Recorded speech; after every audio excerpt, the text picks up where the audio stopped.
walked into my coffee shop, looked straight at me and said, "Your wife left her watch at my place." I laughed at first, because people say strange things every day, but the way his face stayed serious made my stomach drop. "My name is Daniel Reed, I'm 41, and I had spent the last 12 years building a life I thought was solid. A quiet house, a steady job, and a wife, Megan, who always seemed a little too busy, but never once gave me a reason to doubt her." The stranger was younger than me, maybe mid-30s, wearing a dark jacket soaked from the rain, and in his hand was a silver women's watch I knew immediately because Megan wore it every day, the one with the tiny crack near the clasp from when our daughter dropped it last winter. He slid it across the table like he was returning a lost key, then said, "She said she'd come get it, but I figured you should know where she was last night." I didn't answer. I just stared at the watch and tried to decide whether this was some kind of joke, a mistake, or something much worse. Then he added one more thing that made my throat tighten. "She told me her husband wouldn't understand." The coffee shop noise blurred around me, cups clinking, machines hissing, people talking like nothing was happening, but I could hear my own heartbeat like a drum in my ears. Megan had said she was at a late work dinner with her team. That was the story she gave me before leaving at 6:30, dressed in the black coat she only wore when she wanted to look sharp. But now the stranger was describing a different night, one with a parked car 2 streets over, a locked apartment door, and a voice message he said she had sent by mistake. Was he lying to get a reaction, or had my wife really been somewhere she should not have been? I asked him his name. He said Ethan. I asked how he knew Megan. He hesitated, then said they met 3 weeks ago at a hotel bar near the office district.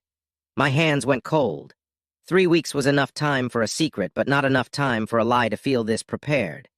Ethan reached into his pocket, took out his phone, and showed me a photo that made my chest tighten even more. It was Megan, standing outside his building, smiling at someone just out of frame, her watch visible on her wrist, her hand resting on the strap like she was comfortable there. "She forgot it when she left this morning," he said quietly, "and she told me not to call." Before I could speak, my own phone buzzed on the table. It was Megan. Then I saw the message preview, and everything I thought I knew about my marriage started to crack. She called at the worst possible moment. I almost answered. Then I saw the photo. Megan was standing in a hallway I had never seen, holding her coat like she had nowhere else to be. My fingers tightened around the phone, while Ethan watched me with the kind of calm that made everything feel more dangerous, not less.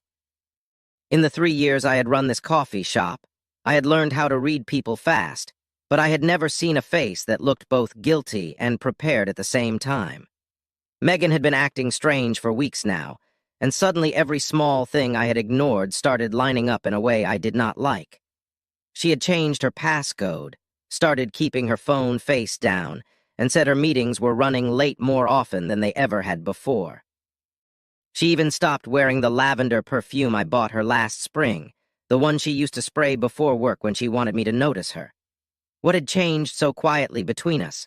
Ethan sat down without asking, lowered his voice, and told me she had come to his place after midnight twice in the last month. He said she always arrived upset, always said her husband was too tired to notice anything anymore, and always left before sunrise.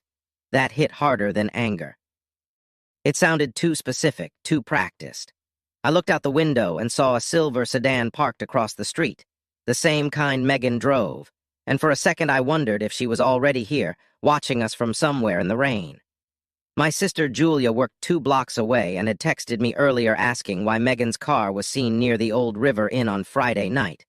But I had laughed it off because Julia loved drama and hated Megan for reasons she never fully explained.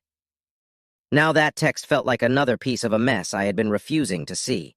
Ethan then said something that made my skin go tight. Megan had asked him if he knew a man named Daniel Reed before she ever mentioned her husband.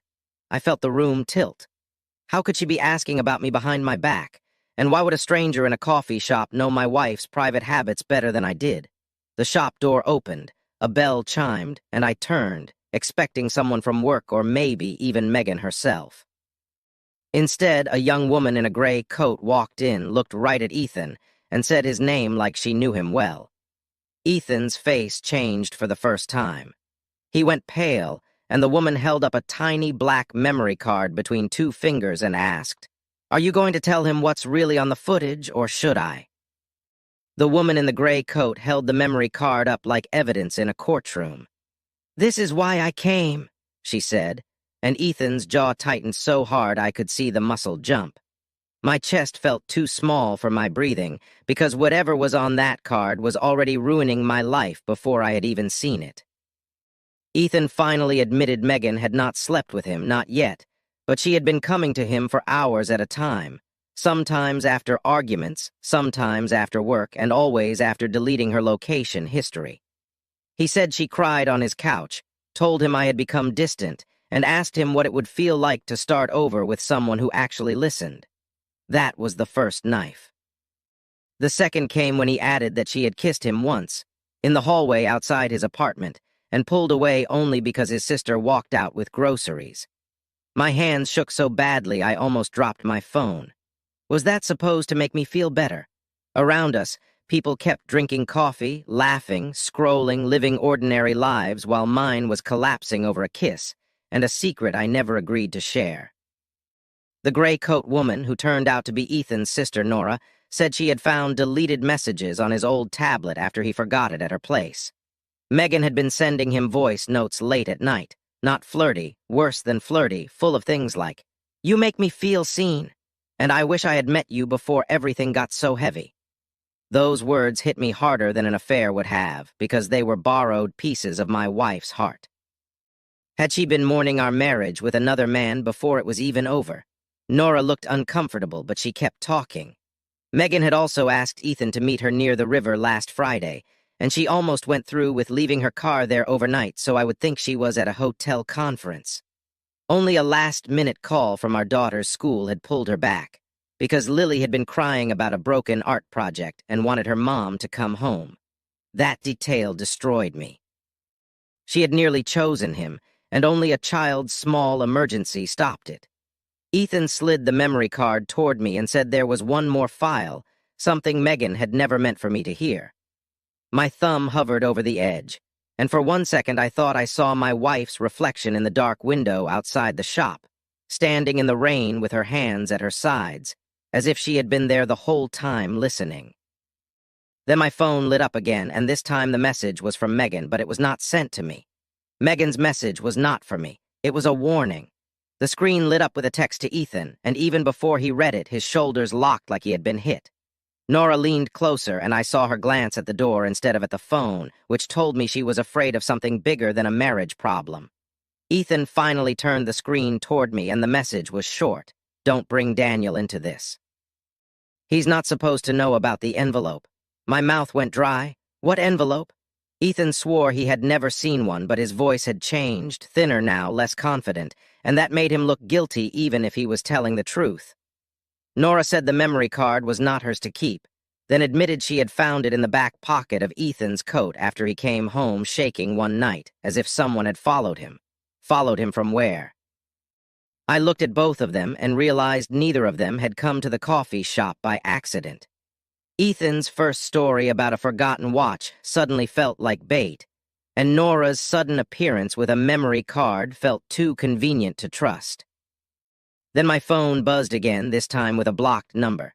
The message was only 6 words: "Stop asking about the river files." My eyes snapped to Ethan. He went pale.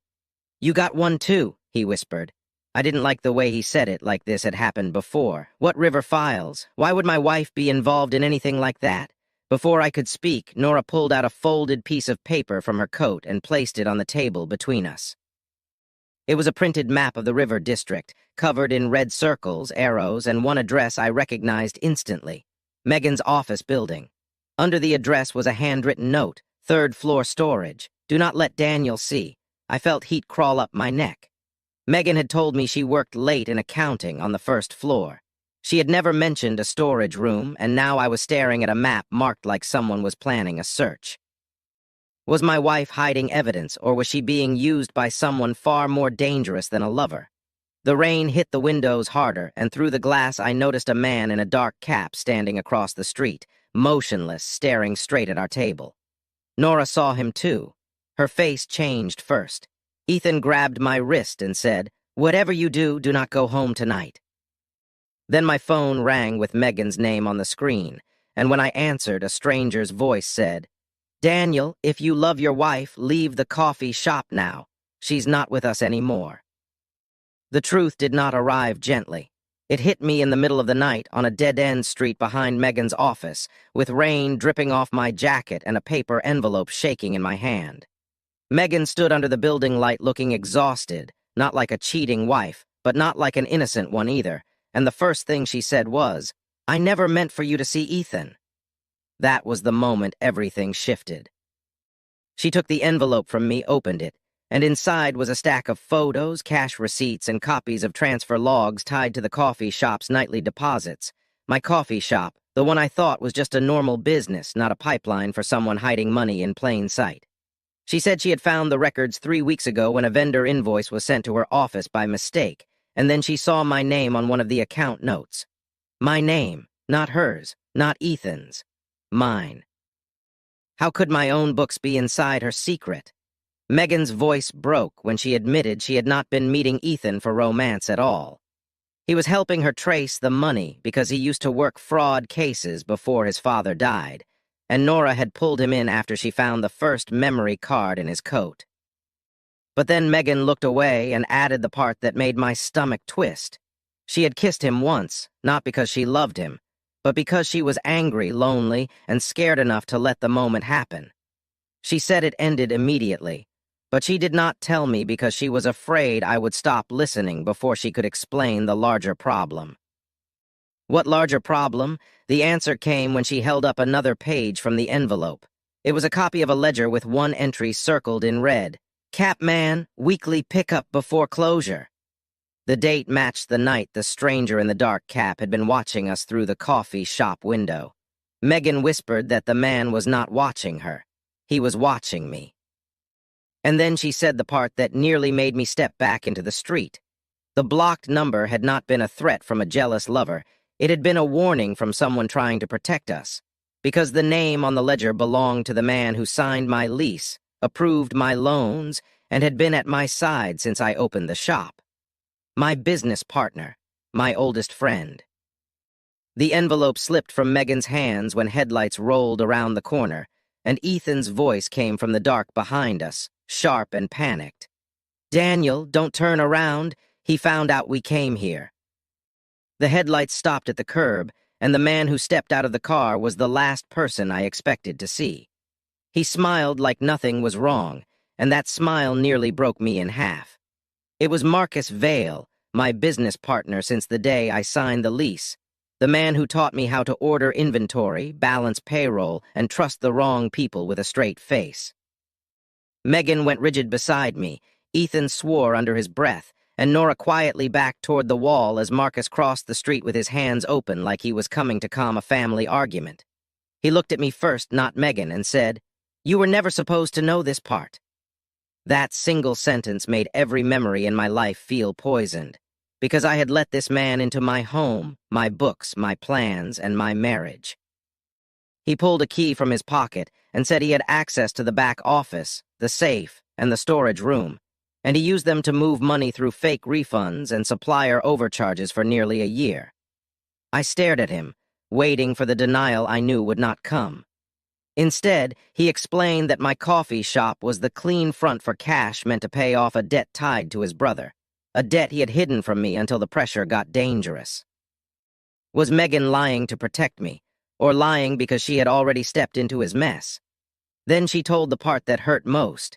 She found the first transfer log and tried to confront Marcus alone, but he threatened to pin everything on me because my signature appeared on several old account forms I had signed without reading. That was true, and it was my mistake, my blindness, my trust.